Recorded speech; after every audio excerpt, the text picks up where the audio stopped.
அடுத்து ஒரு குட்டி கதை தான் நான் சொல்ல போகிறேன், கொஞ்சம் அட்ஜஸ்ட் பண்ணிக்கோங்க, ஓகேவா? இப்போ காலையிலேயே காலேஜுக்கு சீக்கிரமாக வரணுன்ட்டு கிளம்புனேன். எங்கள் அம்மா வந்து டிஃபன் செய்ய சொன்னேன். எங்கள் அம்மா என்ன பண்ணிட்டாங்கன்னா காலங்காத்தாலே பரோட்டா செஞ்சு கொடுத்துட்டாங்க. எவ்வளோ பரோட்டானா எனக்கு எங்கள் அம்மா 50 பரோட்டா செஞ்சு கொடுத்துட்டாங்க. என்னால் 4 தான் சாப்பிட முடிஞ்சிச்சு. நம்ப முடியாதான், ஆனால் அதான் நெசம், நம்பி தான் ஆகணும். அவ்வளோதான், வேறு வழி இல்லை, நம்புங்க. அப்படி தான் சொல்லி கொடுத்தாங்க, நான் அப்படி தான் சொல்லுவேன், நம்பி தான் ஆகணும், ஓகேவா? அடுத்து நம்ம அழைக்கும் போது நம்ம சூரிய அண்ணன் தான். பரோட்டா காமெடியில அவரோட கரியரை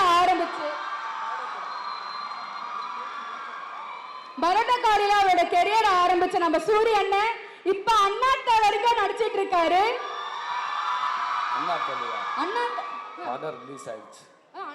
அண்ணாத்தையோட நடிச்சிருக்கீங்கல்ல, இப்ப நடிச்சுக்கிட்டு இருக்காரு அப்படின்ற மாதிரி இருந்துச்சு.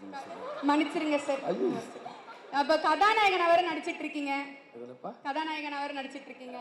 கதை நாயகனா நடிச்சிட்டு இருக்கேன். ரொம்ப நன்றி சார். ஒரு சிறு வார்த்தைகள் சார். ரொம்ப நன்றி. அதாவது இப்போ நீங்கள் சொன்ன எப்படி இருக்குன்னா 50 பரோட்டா நான் சாப்பிட்டுன்னு சொல்லிட்டு நீங்கள் நம்பி தான் ஆகணும், நீங்கள் நம்புங்க அப்படின்னா அப்போ நான் பண்ணது பொய் இல்லையா? அதே தான் பண்ண சொல்கிறீங்க. அவர் சாப்பிடலாம், அங்கே சாப்பிட்டுன்னு சொல்லிட்டாலும் அதை நீங்கள் நம்பி தான் ஆகணும் அப்படின்றீங்க இல்லையா?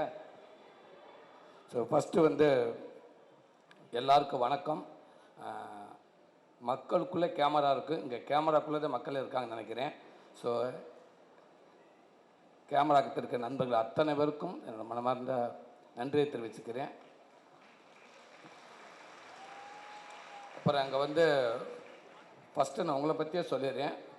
தொகுப்பாளர்கள் வந்து சிறப்பு, சூப்பர். அதுக்கு காரணம் ஃபஸ்ட்டு சொல்லுவாங்க, ஒரு தலைமை எனர்ஜியாக இருந்தாலே கீழே இருக்கவங்க எல்லாருமே எனர்ஜியாக இருப்பான்னு சொல்லுவாங்க. நாங்கள் ஷூட்டிங் ஸ்பாட்டில் வந்து அண்ணாத்த படத்தை நான் நடிச்சிருக்கப்ப ஷார்ட் சூப்பர் ஸ்டார் உட்காந்து பேசிட்டு இருக்கப்ப உதவி இயக்குநர்கள் வந்து சொல்லுவாங்க, ஷார்ட் ரெடி அப்படின்னு சொல்லுவாங்க.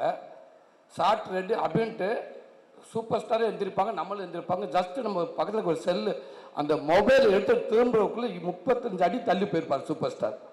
அவ்வளோ ஃபாஸ்ட், அப்படி போயிட்டார், அங்கே போயிட்டார். அந்த எனர்ஜி உண்மைக்கு அந்த கடவுளை கொடுத்தது, இப்போ வரைக்கும் அந்த எனர்ஜி இருக்குது. அந்த மாதிரி நான் ஏன் சொல்ல வரேன்னா, இப்போ காலையில் இப்போ இங்கே வந்தோடனே ஃபஸ்ட்டு வந்து பிரின்ஸ்பால் மேமை கூப்பிட்டாங்க. அவங்கள கூப்பிட்டோன்னே மேடம் சாரி உங்களை தான் கூப்பிட்டாங்க. திரும்பி பார்த்து இங்கே போனீங்க, திரும்பி பார்த்து இங்கே போனீங்க, திரும்பி பார்த்து இங்கே வந்துட்டீங்க. அவ்வளோ ஃபாஸ்ட்டு, நம்ம பேச்சில் அவ்வளோ ஒரு எனர்ஜியாக இருந்துச்சு. ஸோ கண்டிப்பாக நீங்களே எல்லாம் நல்ல ஒரு எனர்ஜியாக இருக்கிறனால தான் ஸ்டூடெண்ட்ஸ் அவ்வளோ பேர் இவ்வளோ எனர்ஜியாக இருக்காங்கன்னு நினைக்கிறேன். ரொம்ப சந்தோஷம். அப்போ தொகுப்பாளர்கள் இதுக்குள்ளே வந்த உடனே, அதாவது கிராமத்தில் சொல்லுவாங்க, படத்தில் சொல்லுவாங்க, 18 பட்டி கிராமம் சேர்ந்து ஒரு திருவிழா நடத்துகிறாங்கன்னு சொல்லுவாங்க. உண்மைக்கு அந்த திருவிழா நடத்துகிறப்ப என்ன சவுண்டு, என்ன விசில், என்ன எனர்ஜி இருக்குமோ அது இருந்துச்சு. இவங்க 2 பேர் தொகுத்து வழங்குறப்ப, அவங்க வந்து ஆடினப்ப அவ்வளோ சூப்பராக இருந்துச்சு. ஒரு காலேஜுக்கு போயிருந்தோம்னா 6,000-7,000 ஸ்டூடெண்ட்ஸ் இருப்பாங்க, அவ்வளோ விஷயம் இருக்கும், அவ்வளோ சத்தம் இருக்குது. ஆனால் இங்கே இருக்கிற இவங்களுக்குள்ளேயே இவ்வளோ சத்தம், இவ்வளோ ஒரு எனர்ஜி, சூப்பர். இது எல்லாமே உங்கள்கிட்ட தொடர்ந்து நீடிச்சுக்கிட்டே இருக்குன்னு நான் இறைவனை வேண்டிக்கிறேன். ரொம்ப தொகுத்து நல்லா வழங்கினீங்க. ஏண்டா பொதுவாகவே இந்த மாதிரி விசேஷத்தில் வந்து ஒரு மீடியாவில் இருந்து ஒரு ரொம்ப அனுபவம் உள்ளவங்களை தான் கூப்பிட்டு இப்படி பேச சொல்லுவாங்க. அதை விட அதிகமாக பண்ணியிருந்தீங்க 2 பேரும். அந்த டான்ஸ் ஆடினவங்க நல்லா இருந்தாங்க. நான் ஃபஸ்ட்டு வந்தோன்னு நினச்சி ஏதோ பட்டமளிப்பு விழாக்கு வந்து பட்டமளிப்பு விழா அதுக்கு உட்காந்துற மாதிரி இருந்துச்சு. ஒரு ட்ரெஸ்ஸை மாற்றிட்டீங்களா அதுக்குள்ளே?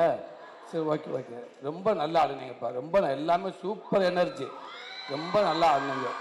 இந்த சினிமாவில் சொல்லுவாங்க, டான்ஸ் ஆடுறத விட சின்ன தப்பு பண்ணுறதை விட அந்த கேமரா முன்னாடி அந்த ஒரு ஸ்டைலாக சிரிச்சுக்கிட்டு ஆடினாலும் நம்ம சின்ன குறைய விட தெரியாது. அது நம்மளை ரசிக்கிறவங்க ஆப்போசிட்டில் ரசிக்கிறாங்க, நம்ம சிரிச்சுக்கிட்டு ஆடணும்னு சொல்லுவாங்க. உண்மைக்கு அந்த கேர்ள்ஸ் அத்தனை பேரும் அவ்வளோ சிரிச்ச முகத்தோடு நல்லா ஆடுனீங்க. ஸோ உங்களுக்கு என்னோடய மனமார்ந்த வாழ்த்துக்கள். உங்கள் வீட்டில் எல்லாத்தையும் அப்பா அம்மா எல்லாருமே நான் ரொம்ப கேட்டுன்னு சொல்லுங்கள். ஓகே, இப்போ எங்கள் ஏரியாவுக்குள்ளே வந்துடுறேன். முபாரக் சார், சினிமாவில் ஒரு தயாரிப்பாளர் வந்து இன்றைக்கி வந்து ஜெயிக்கிறன்றது அவ்வளோ சாதாரண விஷயம் இல்லை, இது எல்லாத்துக்குமே தெரிஞ்ச விஷயந்தான். ஆனால் இன்றைக்கி அவர் வந்து ஃபஸ்ட்டு வந்து இந்த படம் தானே சார் ஆரம்பிச்சிங்க, இந்த படம் வேளாண்மையோட ஆரம்பித்து, அப்போ 2வது வந்து இடி முழக்கம் ஜிவி பிரகாஷ் சாரை வச்சு பண்ணுறாரு. சமீபத்தில் மாநாடுங்கிற படத்தை செங்கல்பட்டு ஏரியா எடுத்து ரிலீஸ் பண்ணார். சும்மா கொட்டுன்னு கொட்டிக்கிட்டு இருக்குது இப்போ வரைக்கும். அடுத்து வலிமை படத்தை ரிலீஸ் பண்ண போகிறாரு செங்கல்பட்டு ஏரியாவில். உண்மைதானுங்க? ஆமாம், அதாவது ஒரு தயாரிப்பாளரை வந்து டக்குன்னு அவர் காலடி எடுத்து வைக்கிற எல்லாமே ரொம்ப பொண்ணாக இருக்குது. அண்ணே ரொம்ப சந்தோஷங்கண்ணே. ரொம்ப தெளிவாக நிதானமாக இது சரியாக இதில் நீங்கள் பயணிச்சிங்கன்னா மிகப்பெரிய ஒரு இடத்துல நீங்கள் இருப்பீங்க நான் நம்புகிறேங்க. நான் இறைவனை வேண்டிக்கிறீங்க. அந்த இவ்வளோ குறுகிய இருக்கும் இவ்வளோ ஆட்களை சம்பாதிச்சு டக்குன்னு ஒரு வின் பண்ணுறது சாதாரண விஷயம்னே. வெற்றியை மட்டுமே நான் நோக்கி போக சொல்ல வரலனே. உங்கள் கூட இருக்கிறவங்க எல்லாத்தையுமே சந்தோஷமாக வச்சுக்கோங்கண்ணே. சரியான ஆட்களை வச்சுக்கோங்கண்ணே. இன்னும் நல்லா இருக்கும்னு நினைக்கிறேங்க. ரொம்ப நன்றிண்ணே. உங்களுக்கு வாழ்த்துக்கள்ங்கண்ணே. அப்புறம் கவின், அன்பு தம்பி கவின் வந்து டாக்டர் சிறுத்தை சிவாசாரோட உதவியாளர். சமீபத்தில் எல்லா டேரக்டருமே ரொம்ப ஹார்ட் ஒர்க் பண்ணுறவங்க. அந்த சிறுத்தை சிவாசார்ட்ட நான் ஒர்க் பண்ணியிருக்கேன், 2 படம் ஒர்க் பண்ணியிருக்கேன். நான் அப்படி ஒரு எனர்ஜி அந்த மனுஷன். சார் வந்து கொஞ்சம் வெயிட்டாக குண்டாக இருப்பாங்க, ஆனால் ஒரு ஒல்லியாக இருக்கவங்கிட்ட என்ன எனர்ஜி இருக்குமோ அவ்வளோ எனர்ஜியாக இருக்கும். 24 hours short cinema cinema cinema. அதை தவிர அவருக்கு வேறு எதுவுமே தெரியாது. ஒரு தொழிலில் இப்படி ஒரு பயபக்தியான ஒரு ஆள் தான் முன்னாடி நான் சிவாசார் சொல்ல. அப்படி ஒரு நல்ல மனிதர். ஒரு 1000 பேருக்கு இடத்துல ஒரு நடிகர்களை மட்டும் திட்டினால ஒரு ஜூனியர் ஆர்டிஸ்ட்டை திட்டினா கூட கூப்பிட்டு கேட்பார் உதவியாளர்கள், எதுக்கு இப்போ சவுண்டை கொடுக்குற, ஏன் இப்போ அவங்க என்ன பண்ணாங்க, சரி அதை போய் பக்கத்தில் போய் நின்று சொல்லி எதுக்கு இப்படி கத்தி அவங்க எல்லாரும் அவங்க சுற்றி இருக்க 10 பேர் வந்து அவங்கள திரும்பி பார்க்க வைக்கிற, போய் அவங்கக்கிட்ட தனியாக போய் சொல்லாமல. அப்படி ஒரு இயக்குனர், அப்படி ஒரு நல்ல மனிதர். அவர்கிட்ட இருந்து சிவாசோட உதவியாளர் ஃபஸ்ட்டு படம் பண்ணுறது கவின் தான். கவின் கண்டிப்பாக உங்கள் டைரக்டர் பேரை நீங்கள் காப்பாற்றுவீங்கன்னு நினைக்கிறீங்க. கவின் உங்களுடைய உழைப்பும் நான் பக்கத்தில் இருந்து பார்த்துருக்கேன். கண்டிப்பாக இந்த படம் மேல்மேல் ஒரு வெற்றி அடைஞ்சு அடுத்தடுத்து உங்கள் குருநாதர் மாதிரி நீங்களும் ஒரு வெற்றி இயக்குனராக இந்த சினிமாவில் இருக்கணும் அப்படின்னு நான் வேண்டிக்கிறேன் தம்பி. அன்பு தம்பி முகேன், சண்டாளன் எங்கே போனாலும் கொஞ்சம் பொறாமையாகவே இருக்குது. ஒரு 500 பேர் இருந்தாங்கன்னா 495 பேர் அங்கிட்டு தான் போகுது விசில் கிளாப்ஸ் எல்லாம். ஒரு 5 பேருக்கு நம்ம பக்கம் வருது லேசாக பிசல் அடிக்குது இங்கிட்ட. ஆரம்பத்தில் எனக்கு ஒன்றுக்கு முகேனோட ஃபஸ்ட்டில் நடிக்கிறப்ப இந்த படத்தில் எனக்கு பழக தம்பியை இந்த படத்தில் நான் நடிக்கிறப்ப எனக்கு ஃபஸ்ட்டில் மனங்குத்தி பறவை வருத்தப்படாத வாலிப சங்கத்தில் என் தம்பி சிவகார்த்திகை கூட நடிச்ச மாதிரி இருந்துச்சு. ஏன்டா அப்போ நடிக்கிறப்ப நம்ம கொஞ்சம் 2-3 படம் நடிச்சிட்டோம். சிவகார்த்திகை அப்போ தான் ஃபஸ்ட்டு. ஆனால் இருந்தாலும் நம்ம ஒரு 4 படம் நடிச்சிட்டோம், மக்கள் மத்திய நம்ம நல்ல ஒரு ரீச் அப்படின்னு நினைப்போம். இருந்தாலும் சிவகார்த்தியும் டிவியில் நல்ல ரீச் தான். இருந்தாலும் சினிமா தானே கொஞ்சம் முன்னாடி இருக்கும் அப்படின்னு தான் நான் நினச்சோம். ஆனால் ஷூட்டிங் ஸ்பாட்டில் பார்த்தீங்கன்னா எங்கேருந்து தான் இந்த பொம்பளை பிள்ளை வருங்களே தெரியாது. மொச்சல் மாதிரி சிவாவை மொச்சிருங்க அண்ணா கையெழுத்து ஆட்டோகிராஃப் ஃபோட்டோ ஏன்னா இவ்வளோ குரூடா வண்டி ரொம்ப அதிகமாக போயிட்டுருக்கேன் அந்த பக்கம் அப்படின்ட்டு. அதே மாதிரி அந்த ஹியூமர் சென்ஸ் எல்லாம் அப்பயே தெரிஞ்சிச்சு. கண்டிப்பாக இவனுக்கு மிகப்பெரிய ஒரு எதிர்காலம் இருக்குது, கண்டிப்பாக தம்பி நல்லா வருவா அப்படின்றது நம்மளுக்குள்ள தோணும் இல்லையா. அது எனக்கு அப்படி தோணுச்சு, நான் சொன்னலையோ தோணுச்சு. ஆனால் அங்கேருந்து நான் பார்த்துட்டு இருக்கேன். இன்றைக்கி எஸ்கேவுடைய வளர்ச்சி மிகப்பெரிய வளர்ச்சி. அந்த மாதிரி தான் நான் முயனை பார்க்குறேன். வேலன் படத்தில் நான் அப்படி தான் பார்த்தேன். நல்ல ஒரு எனர்ஜி, நல்ல உழைப்பு.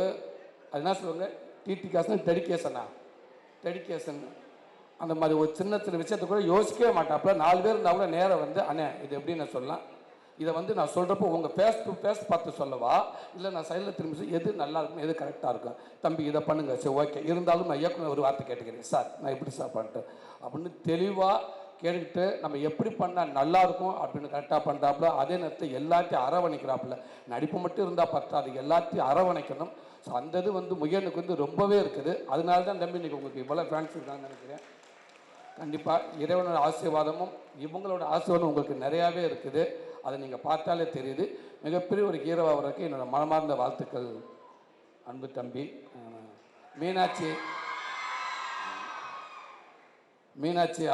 கண்ணாடி கிளப் அந்த படத்தில் அவங்க கூட நான் நடிச்சிருக்கேன். நான் ஃபஸ்ட்டு ஒரு நான் எப்படி கபடி படத்தில் நான் ரீச் ஆகி வெளியில் வந்தேன்னா அதே மாதிரி வந்து மீனாட்சியை ஃபஸ்ட்டு கபடி படத்தில் தான் பார்த்தேன். இவ்வளோ பெரிய டவுசரை போட்டு அப்படி ஆம்பளுக்கு நிகராக அப்படி வந்து கபடி ஆடிக்கிட்டு இருந்தாங்க கண்ணாடி கிளப் படத்தில். அதில் பார்த்தேன். ஸோ இப்போ 2ஆவது இந்த படத்தில் பார்த்து ரொம்ப நல்லா நடிச்சிருக்காங்க. நம்ம வீட்டில் இருக்க பொண்ணு மாதிரி இருக்குது. சூப்பர். மீனாட்சியும் உங்களுக்கு மிகப்பெரிய ஒரு நல்ல ஒரு சினிமாவில் பெரிய வாழ்க்கையே நான் இறைவனை வேண்டிக்கிறேன்ப்பா. ஓகேப்பா. பவித்ரா, இவங்க பேர் திருப்பி வேண்டாம், இவங்க எல்லாமே பவின்னு சொன்னார். அவ்வளோ அத்தனை பேர்த்துக்கும் தெரியுது. ஷூட்டிங் ஸ்பாட்டில் பார்த்தீங்கன்னா அவ்வளோ பேர் வர்றாங்க உங்ககிட்ட, அவ்வளோ பேர் போட்டோ எடுக்கிறாங்க. நான் கேட்டேன் என்ன கவின்ட்ராம் போய் நான் கேட்டேன், அண்ணே என்னென்ன இப்படி சொல்கிறீங்க, அவ்வளோ ஃபேமஸ்னே அவங்க வெளியில் வந்தால் தெரியாதாலும் இருக்காங்க, யூடியூப்பில் அவ்வளோ ஃபேமஸ்னே அவங்க அப்படின்னு சொன்னாங்க. அப்படியா அப்படின்னு அப்போ தான் அவங்களை பற்றி சொன்னாங்க. பேர் இப்போ ஒரு 10 தடவை கேட்டுட்டேன், ஆனால் வர மாட்டேன்ருச்சு. பிரிகிடா. ஓகே, பிரிகிடா. வாழ்த்துக்கள்ப்பா. உண்மைக்கே ஒரு பெரிய விஷயம். இப்போ சினிமாவை தாண்டி இப்போ யூடியூப்புக்குள்ள வந்து இவ்வளோ மக்கள் மத்தியில் இவ்வளோ பேரை சம்பாதிச்சு வச்சுருக்கீங்க. என்ன மேலும் மேலும் உங்களுக்கு அதிகம் கேட்டேன். நீங்களும் ஒரு பெரிய ஹீரோயின் ஆகிறதுக்கு நம்ம மனமாக இருந்த வாழ்த்துக்கள். தம்பி ராகுல் எல்லாத்தையும் தூக்கி சாப்பிட்டே சினிமாவில் எல்லாருமே வந்து சினிமா மக்களும் சரி வெளியாட்களும் சரி ஏதாவது ஒரு பிரச்சனை ரொம்ப மைண்டில் ஒரு மாதிரி ஆகி டென்ஷனாக இருக்குது அப்படின்னா ஆதித்யா சேனலில் இப்படி காமெடி சேனலை போட்டு பார்ப்பாங்க. ஓகே, ஆனால் உண்மைக்கே சொல்கிறேன், இன்றைக்கி என்னை பொறுத்தளவு வந்து ஏதாவது ஒரு அப்படின்னம்னா நேராக யூடியூப்புக்குள்ளே போயிட்டு ராகுல் மாதிரி ஒன்று பண்ணுறாங்க. ஸ்ட்ரைட்டாக போயிட்டு சண்டாளுங்க அநியாயத்தோட உச்சம். தம்பி அது வந்து சிரிக்காமல் இருக்கவே முடியாது. நான் தான் இப்போ கேமராமெலாம் நடிக்கிறேன். 4 பேர் நடிக்கிறப்ப இப்போ நான் வடிவேல் சார் நடிக்கிறதையும் பார்த்துருக்கேன். நிறையா காமெடி ஆர்டிஸ்ட் நடிக்கிறப்ப நான் பக்கத்தில் சினிமாவில் வேலை செஞ்சு வந்திருக்கேன். நான் காமெடியாக நடிக்கிறப்போ நான் பார்த்துருக்கேன். ஏதாவது ஒரு நல்ல பஞ்சோ இல்லை ஆப்போசிட் கொடுக்குங்க ரியாக்ஷன்லையோ அது 10 டேக்கு போயிடும். அது கண்ட்ரோல் பண்ணவே முடியாது. நம்மளை சுற்றி இருக்கிற டெக்னீஷியன்ஸ் எல்லாம் நம்மளை திட்டுற அளவுக்கு நமக்கு அது டேக் போயிட்டு இருக்கும். சிரிப்பு அடக்கவே முடியாது. ஆனால் நீ வந்து ஒரு பப்ளிக்கில் போய்கிட்டு துணிவு நம்ம அதை பார்த்து விழுந்து சிரிக்க மாதிரி இருக்குது. எப்படா அது சிரிக்காமல் இருக்கான்? ஏன்னா ஆப்போசிட் அப்படி ஒரு ரியாக்ஷன் கொடுப்பாங்க. சிரிக்காமல் ஒரு இந்த இது கார் கம்பெனிக்குள்ளே போய் ஒன்று பண்ணியிருந்தீங்க. கார் செட்டுக்குள்ளே போய் ஒன்று பண்ணியிருந்தீங்க. வேற லெவல். அதெல்லாம் வந்து கண்டிப்பாக அடி புல்லுக்க போய் வச்சு வெளுக்க போகிறாங்க அப்படின்னு தான் நினைப்பான். ஆனால் அடி வாங்காமல் தப்பிச்சு வந்துடுறாங்க. அதே ஆச்சரியமாக இருக்குது. இந்த விழுந்துரும் நினைப்பான். அப்படியே வாய்ச்சாது அப்படியே பேசி அப்படி சமத்தா தப்பிச்சு வந்துடு. ராகுல் யூடியூப்பில் சினிமாவை தாண்டி யூடியூப்பில் இவ்வளோ ஒரு ஃபேன்ஸ் இருக்காங்க அப்படின்றது பெரிய விஷயம். இன்னும் உங்களுக்கு அதிகமாக இருக்கும்னு நினைக்கிறேன். இன்றைக்கி அதுவே உலகமாக ஆகிப்போச்சு. அதையும் தாண்டி ஒரு வார்த்தை சொன்னாப்ப ராகுல், உங்களுக்கு அவ்வளோ ஃபேன்ஸ் இருக்காங்க. ஆனால் இல்லைண்ணே, எனக்கு வந்து இங்கே பெண்களுக்கு லேடிஸுகளுக்கு இன்னும் அவ்வளோ தெரியாதுங்க. கேர்ள்ஸுகளுக்கு இதே ஆட்டோக்காரங்க மற்ற ரயில்வே ஸ்டேஷனில் இப்படி நார்மல் மக்கள் ட்ராவல்ஸில் இருக்கவங்க நல்ல ரீச்சுங்க. இவங்ககிட்ட கம்மி தாங்க அப்படின்றாப்புல. உங்களுக்கு கம்மியாக இருக்குது பார்த்தீங்களா? என்ன கிளாஸாக இருக்குது சொல்லுங்கள். பெரிய ரீச். வாழ்த்துக்கள். இதே மாதிரி வெள்ளித்திரையிலையும் நீங்கள் பயங்கரமாக வந்து பெரிய ஒரு காமெடியாக தான் நீங்கள் சொல்லிக்க நான் இறைவனை வேண்டிக்கிறேன். ஓகே மேடம், உங்களை சொல்லிட்டேன் மேடம். நீங்களும் கொடுங்க வாழ்த்துக்கள் மேடம். அற்புதமான ஒரு காலேஜில் ஒர்க் பண்ணிட்டு இருக்கீங்கன்னு நினைக்கிறேன் மேடம். ஒர்க் பண்ணுறீங்களா ஓனரா மேடம்? இல்லை சரி ஓகே மேடம். ஸோ உங்களுக்கு என்ன மனமார்ந்த வாழ்த்துக்கள் மேடம். ஒரு நல்ல ஒரு மேடையில் எனக்கு பேசுறதுக்கான ஒரு வாய்ப்பு கொடுத்தீங்க. அப்புறம் பிரபு சாரை பற்றி சொல்லி 2 வார்த்தை. உண்மைக்கே இவ்வளோ பெரிய ஒரு சீனியர் ஆக்டர்ஸ் அவங்க எல்லாத்துக்குமே Sivaji sir, MGR sir, Sivaji sir, Rajini, Kamal sir எல்லாத்துக்கும் கடந்து வந்து இன்றைக்கி வந்து இருக்காரு. ஆனால் இன்றைக்கி வரும் முயலுக்கு போயிட்டு புதுசாக வந்த ஒரு ஆக்டர் மாதிரி போய் அவர்கிட்ட பணிவாக இருந்து அவர் சொல்கிறது கேட்டுக்கிட்டு தம்பிக்காக ஒரு ஒன்வர் நான் வந்து நடிக்கிறேன். ஓகே தம்பி ஒன்வர் போங்க, தம்பிக்காக நான் ஒன்வர் போகிறேன் அப்படின்றது மிகப்பெரிய விஷயங்க. அதெல்லாம் நம்ம சொல்லலாம். கண்டிப்பாக அந்த மனப்பக்கம் வந்து சாதாரண விஷயம் இல்லை. அதனால தான் அந்த பிரபு சாரும் அவங்க குடும்பம் இன்னும் வாழடி இன்னும் அவங்க நல்லா இருப்பாங்க, நல்லா இருந்துக்கிட்டே இருக்காங்க. ஷூட்டிங் ஸ்பாட்டுக்கு வந்தால் கூட எப்படி ஒரு ஹாஸ்டலில் நம்ம படிக்கிறப்ப நம்ம பேரண்ட்ஸுக்கு வந்து சாரி நான் படிக்கலை, நீங்களும் படிக்கிறப்ப அப்படி வந்துடுங்க.